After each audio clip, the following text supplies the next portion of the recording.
Creí que me estaba enamorando, hasta que entendí que para él, yo solo era un capricho que podía ocultar. Me llamo Leticia, tengo 32 años, y llevo 7 viviendo en Los Ángeles. Trabajo limpiando casas, como tantas otras mexicanas que cruzamos pensando que del otro lado todo sería mejor. No voy a mentirte, al principio fue durísimo. Llegué sin papeles, sin hablar inglés, sin conocer a nadie más que a una prima lejana que me dejó quedar en su sofá por 2 meses. Conseguí trabajo con una agencia de limpieza que pagaba $5 la hora en efectivo. Era una miseria, pero no tenía opción. Me tocaba limpiar hasta 4 casas en un día. Llegaba a casa destrozada, con las manos rojas de tanto tallar, con la espalda que me mataba, pero me decía que era temporal, que iba a mejorar. Y sí mejoró, aunque no como imaginaba. Hace 3 años empecé a trabajar para una familia americana en Pasadena, una casa enorme, de esas con jardín perfecto y alberca reluciente. La señora de la casa me contrató directamente, sin agencia. Me ofreció el doble de lo que ganaba y solo tenía que ir 3 veces por semana. Parecía un sueño. La señora se llamaba Patricia. Era alta, güera, siempre perfectamente arreglada, aunque no fuera a ningún lado. Me trataba bien al principio, me explicaba exactamente cómo quería las cosas, pero había algo frío en ella. No era grosera, solo distante, como si yo fuera parte del mobiliario. Su esposo era diferente. Se llamaba Richard, pero me dijo desde el principio que le dijera Rick. Era más o menos de mi edad, tal vez 1 o 2 años mayor. Guapo, la verdad. Alto. Ojos azules. De esos americanos que hacen ejercicio y se cuidan. Trabajaba desde la casa, algo de computadoras o negocios, nunca entendí bien. Lo que sí noté fue que siempre buscaba platicar conmigo. Al principio solo me saludaba, me preguntaba cómo estaba. Luego empezó a preguntarme de dónde era de México, si extrañaba, si tenía familia aquí. Conversaciones normales, pensé. Solo está siendo amable. Patricia casi nunca estaba cuando yo iba. Salía temprano a sus clases de yoga, a desayunar con amigas, a lo que fuera que hacían las señoras ricas sin hijos y sin necesidad de trabajar. Rick, en cambio, siempre estaba. Trabajaba en su oficina, pero bajaba seguido. A veces me llevaba un vaso de agua fría en los días calurosos. Me decía que descansara un poco, que no me matara trabajando. Empezó a preguntarme cosas más personales. Si tenía novio, si salía a divertirme, si mi vida aquí era muy solitaria. Yo le contestaba, pero empecé a sentir algo raro, no incómodo exactamente. Era más bien una atención que no estaba acostumbrada a recibir. Un día estaba limpiando la sala cuando se acercó con 2 tazas de café. Me dijo que tomara un descanso, que me sentara un momento. Me sentí extraña sentándome en ese sofá carísimo que yo misma limpiaba. Platicamos como media hora. Me contó que su matrimonio con Patricia no era feliz, que ella era fría, que solo le importaba el dinero y las apariencias, que se sentía solo en su propia casa. Yo no sabía qué decirle, por qué me estaba contando eso, pero también me sentía halagada, la verdad. Este hombre guapo, rico, americano, se estaba abriendo conmigo, diciéndome cosas que seguramente no le decía a nadie más. Si alguna vez has sentido que alguien te ve de verdad cuando el resto del mundo te ignora, suscríbete porque esta historia apenas comienza y vas a querer saber hasta dónde llegó todo esto. Las semanas siguientes, las cosas cambiaron entre nosotros. Rick empezó a buscarme más, siempre cuando Patricia no estaba. Me ayudaba con cosas pesadas que yo tenía que mover. Se ofrecía a alcanzarme cosas de lugares altos. Una vez hasta me ayudó a limpiar las ventanas. Imagínate, el dueño de la casa limpiando ventanas conmigo. Me hacía reír. Me preguntaba sobre mi vida en México, sobre mi familia. Le conté que había dejado a mi mamá y a mis hermanos allá. que mandaba dinero cada mes, que extrañaba, pero que aquí podía ayudarlos mejor. Me escuchaba de verdad, no solo oía. Me miraba a los ojos cuando yo hablaba. Un día me dijo que era muy bonita. Así, de la nada. Yo estaba trapeando la cocina y él estaba preparándose algo de comer. Me lo dijo en español. Lo había estado practicando, me dijo. Quería poder hablar conmigo en mi idioma. Me puse roja. No supe qué contestar. Me dio pena, pero también me gustó. Hace mucho que nadie me decía algo así. Aquí en Estados Unidos, yo era invisible, la mujer que limpia. Nadie me veía como mujer, pero Rick sí me veía. Empezó a dejarme propinas además de mi pago. $50 extra. Luego 100. Me decía que era porque hacía un trabajo excelente, pero yo sabía que era más que eso. Había algo entre nosotros, una tensión, algo no dicho pero que ambos sentíamos. Yo intentaba no pensar en eso. Él estaba casado, yo trabajaba para él, estaba mal, pero cuando estaba ahí, cuando me sonreía, cuando me preguntaba por mi día, todo eso se borraba. Una tarde, Patricia salió de viaje. Me lo dijo Rick cuando llegué. Me dijo que su esposa estaría fuera por 3 días visitando a su mamá en San Francisco. Había algo diferente en el aire ese día. Yo estaba nerviosa sin saber por qué. Empecé a limpiar como siempre, pero Rick no me dejaba en paz. Me seguía de cuarto en cuarto. Platicábamos de todo. Me contó de su infancia, de cómo su familia tampoco tenía dinero cuando era chico, de cómo trabajó duro para llegar donde estaba. Me sentí conectada con él en ese momento. No era solo el hombre rico que me pagaba, era una persona con historia, con sentimientos. Cuando terminé de limpiar, me dijo que me quedara un rato más, que cenáramos juntos, que ordenaba comida china. Debía haberme ido. Lo sabía, pero no lo hice. Me quedé. Comimos y platicamos por horas. Me sentía cómoda con él de una forma que no había sentido con nadie en mucho tiempo. Me reía de verdad. Olvidé por un momento quién era yo y quién era él. Solo éramos 2 personas, disfrutando la compañía del otro. Cuando me di cuenta ya era tarde. Me levanté para irme, y él también se levantó. Nos quedamos ahí parados, muy cerca el uno del otro, y entonces me besó. No fue brusco ni raro, fue suave, como si lleváramos años esperando ese momento. Le respondí el beso. No pensé, solo sentí, y en ese momento nada más importaba. Esa noche me fui a mi casa en el bus sintiendo 1000 cosas: culpa, emoción, miedo, felicidad, todo junto. ¿Qué acababa de hacer? Pero tampoco me arrepentía. Por primera vez en años alguien me había hecho sentir deseada, especial, no solo la muchacha que limpia. Rick me veía como mujer, como igual, o eso quería creer. Los siguientes meses fueron como vivir 2 vidas. Cuando Patricia estaba, yo era solo Leticia la empleada. Limpiaba en silencio, hacía mi trabajo, me iba. Rick apenas me hablaba. Actuábamos como si no pasara nada. Pero cuando Patricia no estaba, todo cambiaba. Rick me esperaba ansioso. Platicábamos, nos reíamos, y sí, nos besábamos. A veces más que eso. Me sentía en una burbuja peligrosa pero adictiva. Rick me decía que me quería, que nunca había sentido esto con nadie, que Patricia y él eran un error, que se iban a divorciar pronto, que solo tenía que esperar el momento correcto. Yo le creía porque quería creerle, porque cuando me abrazaba me sentía protegida, cuando me decía cosas bonitas me sentía valiosa. Ignoraba todas las señales de que esto iba a terminar mal. Empezó a darme más dinero. Me decía que porque quería que estuviera cómoda. Me regaló un celular nuevo, ropa.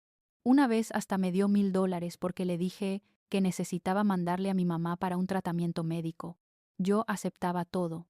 Me decía que me lo merecía, que él me lo daba porque me quería. Pero en el fondo una parte de mí sabía la verdad.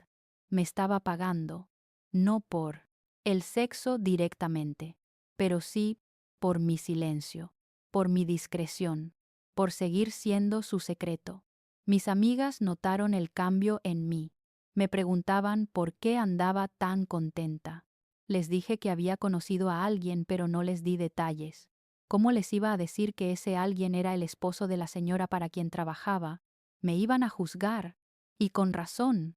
Yo misma me juzgaba cada noche cuando estaba sola en mi cuarto. Sabía que estaba mal, sabía que esto no iba a ningún lado, pero seguía de todos modos.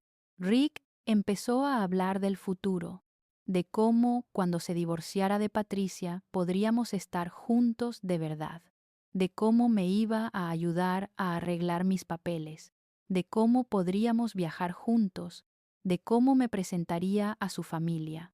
Yo me imaginaba todo eso, me lo creía, soñaba despierta con una vida que probablemente nunca iba a existir, pero era bonito soñar, era bonito sentir que alguien como él me quería a mí.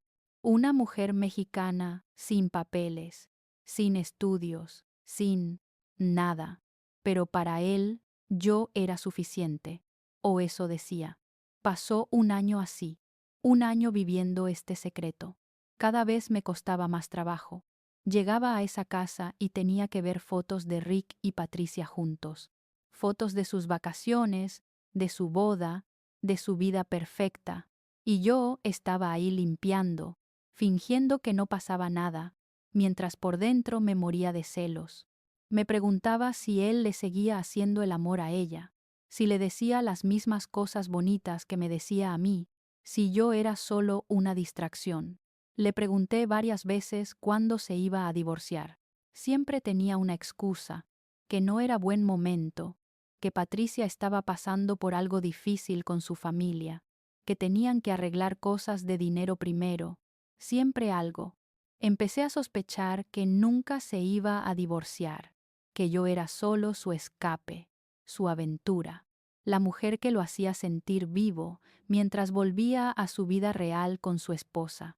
Si has estado alguna vez en una situación donde sabes que estás en segundo lugar, pero te convences de que no, suscríbete, porque lo que pasó después me cambió para siempre. Un día llegué a trabajar y noté algo raro. Patricia estaba ahí. Eso no era inusual. A veces estaba en la casa. Pero había algo diferente. Me miraba raro, con una mezcla de desprecio y algo más. ¿Tristeza?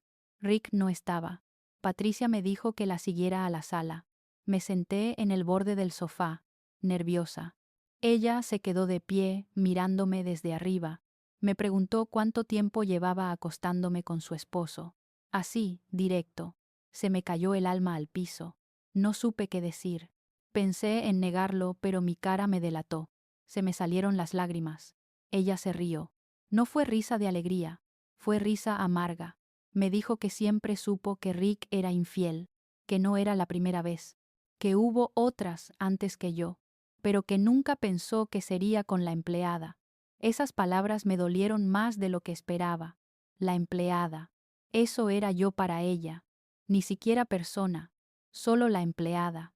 Me dijo que Rick me había estado usando, que nunca se iba a divorciar de ella, porque su dinero era de ella, de su familia, que Rick sin Patricia no era nadie, que seguro me había prometido el cielo y las estrellas, pero que todo era mentira, que yo era solo su juguete del momento, que cuando se aburriera de mí iba a buscar a la siguiente, y que lo más patético era que yo había sido tan estúpida de creerle. Cada palabra era una puñalada, pero lo peor es que sabía que tenía razón. Todo lo que me estaba diciendo yo, lo había pensado en mis momentos de duda, pero había elegido ignorarlo. Había elegido creer la mentira bonita en lugar de la verdad fea. Patricia me dijo que me largara, que no quería volver a verme, que obviamente estaba despedida. Me aventó un sobre con dinero. Me dijo que era mi último pago y algo extra para que me callara la boca, que si yo hablaba, si le decía a alguien, ella se iba a encargar de que me deportaran. Tenía contactos. dijo. Podía hacerme la vida. Imposible. Yo agarré el sobre y me fui. No dije nada. No me defendí. Solo salí de ahí con mi dignidad destrozada. Llamé a Rick desde el bus. No contestó. Le mandé mensajes. Nada. Pasaron días y nada. Finalmente me contestó. Me dijo que lo sentía, que Patricia había descubierto todo revisando su teléfono, que las cosas se habían puesto muy feas, que era mejor que no nos viéramos más, que de verdad había sentido algo por mí, pero que tenía que pensar en su futuro. Y ahí lo entendí todo. Su futuro, su vida cómoda, su dinero. Eso era lo importante. Yo nunca había sido parte de ese futuro. Solo había sido un entretenimiento. Le pregunté si algo de lo que me dijo fue verdad, si de verdad sintió algo por mí o si solo era parte del juego.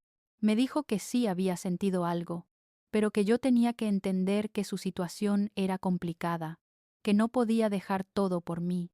Esas palabras me dijeron todo. No valía suficiente la pena para él. No era suficiente. Nunca. Lo fui. Esa noche lloré como no lloraba desde que llegué a este país. No solo por Rick, lloré por mí, por haberme dejado usar así, por haber sido tan ingenua de creer que un hombre como él iba a dejar su vida por alguien como yo, por haber creído que yo era especial cuando solo era conveniente. Los siguientes meses fueron horribles. Perdí ese trabajo que pagaba bien. Tuve que volver a la agencia de limpieza, a ganar menos, a trabajar más casas. Pero lo peor no fue eso. Lo peor fue el daño emocional. Me sentía sucia, usada, estúpida. Me preguntaba cómo había sido tan tonta, cómo no vi las señales, cómo confundí atención con amor, cómo creí que para él yo era más que un capricho. Mis amigas se enteraron eventualmente. Traté de ocultarlo, pero ellas se dieron cuenta de que algo grave me había pasado. Cuando les conté, esperaba que me juzgaran, y algunas lo hicieron. Me dijeron que cómo se me ocurría meterme con un hombre casado, que esperaba. Pero otras me abrazaron. Me dijeron que entendían, que él había abusado de su posición, que él era el que tenía el poder y yo era vulnerable, que no era mi culpa. Tardé tiempo en creerles, porque sí era mi culpa también. Yo elegí quedarme, yo elegí creerle, yo elegí seguir con algo que sabía que estaba mal, pero también era verdad que él usó su poder sobre mí. Yo necesitaba ese trabajo, necesitaba el dinero, y él lo sabía. Jugó con esa necesidad. Me hizo creer que me veía como igual, cuando nunca fue así. Para él yo siempre fui menos. Alguien con quien pasar el tiempo hasta que dejara de ser divertido. Fui a terapia por primera vez en mi vida. Me costó trabajo porque no tenía seguro, y las sesiones eran caras. Pero una amiga me recomendó una clínica comunitaria que cobraba según lo que podías pagar. La terapeuta me ayudó a ver las cosas más claro. Me ayudó a entender que yo había buscado en Rick algo que me faltaba. Validación. Sentir que importaba. Sentir que alguien me veía de verdad en este país donde siempre fui invisible. Me explicó que muchas mujeres inmigrantes pasamos por cosas así, que la soledad y la vulnerabilidad nos hacen buscar conexión donde sea, y que hay hombres que lo saben y se aprovechan, que Rick probablemente hacía esto seguido con sus empleadas, que yo no fui la primera ni iba a ser la última. Eso me dolió, pero también me liberó. No era sobre mí, sobre algo que yo hice mal o algo que me faltaba, era sobre él, sobre su necesidad de sentirse poderoso, de tener control sobre alguien. Poco a poco fui sanando. No fue rápido ni fácil. Hubo días en que recaía, en que recordaba los momentos buenos con Rick y me daba nostalgia. Me preguntaba qué hubiera pasado si las cosas fueran diferentes, pero mi terapeuta me enseñó a cortar esos pensamientos, a recordar la verdad completa. No solo las partes bonitas, sino también las feas. El hecho de que me escondía, que nunca me presentó a nadie, que nuestro tiempo, juntos, siempre fue en esa casa vacía, en secreto. Eso no era amor, era conveniencia. Han pasado 2 años desde todo eso. Hoy estoy en un lugar diferente. Conocí a alguien. Se llama Javier. Es mexicano como yo. Trabaja en construcción. No tiene el dinero que tenía Rick. No vive en una casa enorme en Pasadena, pero me trata con respeto. Me presenta con sus amigos. Salimos a la luz del día. No soy su secreto, soy su pareja. Y eso vale más que todo el dinero del mundo. Sigo limpiando casas. Probablemente lo haré por mucho tiempo más, pero ya no me avergüenza. Es trabajo honesto. Y he puesto límites. Ya no acepto trabajos donde sienta que alguien me ve como menos, donde sienta que puedo ser vulnerable a que me usen. He aprendido a valorarme. A veces pienso en Rick. Ya me pregunto si sigue haciendo lo mismo con otras mujeres, si Patricia sigue con él a pesar de todo. Pero ya no me importa tanto. Esa parte de mi vida se cerró. Dejó cicatrices, pero también lecciones. Aprendí que el amor verdadero no te esconde, no te hace sentir menos, no depende de tu posición social o tu estatus migratorio. El amor verdadero te ve como igual, te respeta, te valora. Y si alguien no hace eso, no es amor. No importa qué tan bonitas sean sus palabras. También aprendí sobre mí misma. Aprendí que merezco más de lo que pensaba, que no tengo que conformarme con migajas de atención, que mi valor no depende de que un hombre rico me vea. Mi valor está en mí, en mi trabajo duro, en mi honestidad, en mi capacidad de amar, en mi fortaleza para seguir adelante después de todo. Esta historia no tiene un final feliz de película. No me volví rica ni exitosa de repente. Sigo siendo trabajadora de limpieza. Sigo sin papeles. Sigo luchando día a día. Pero estoy en paz. Estoy con alguien que me ama de verdad. Tengo amigas que me apoyan. Tengo respeto propio que había perdido. Si estás pasando por algo similar, si alguien te hace sentir especial, pero te mantiene escondida, sí, sientes que das más de lo que recibes, por favor escucha esto. Mereces más. Mereces a alguien que te grite al mundo, no que te susurre en secreto. Mereces respeto, no limosnas disfrazadas de amor. Mereces ser prioridad, no opción conveniente. No fue fácil salir de ahí. No fue fácil aceptar que me habían usado, que había confundido atención con amor, que había sido ingenua, pero lo hice. Y si yo pude, tú también puedes. No importa cuánto tiempo lleves en esa situación, no importa cuánto te hayan hecho creer que no mereces más, sí mereces. Y hay vida después de eso, una vida mejor. Una vida donde no tienes que esconderte ni sentir vergüenza. Mi patrón americano me trataba como reina, es verdad, pero solo en privado, solo cuando le convenía, solo cuando nadie más miraba. Esa no es forma de tratar a una reina, esa es forma de tratar a un secreto, a algo que escondes porque te avergüenza. Y yo valgo más que eso, todas valemos más que eso. Espero que si estás en algo así, lo veas antes de lo que yo lo vi. Espero que tu historia termine mejor que la mía, pero si no, si ya pasaste por esto, quiero que sepas que vas a sanar, que vas a salir más fuerte, que esto no te define. Eres mucho más que el peor error que hayas cometido.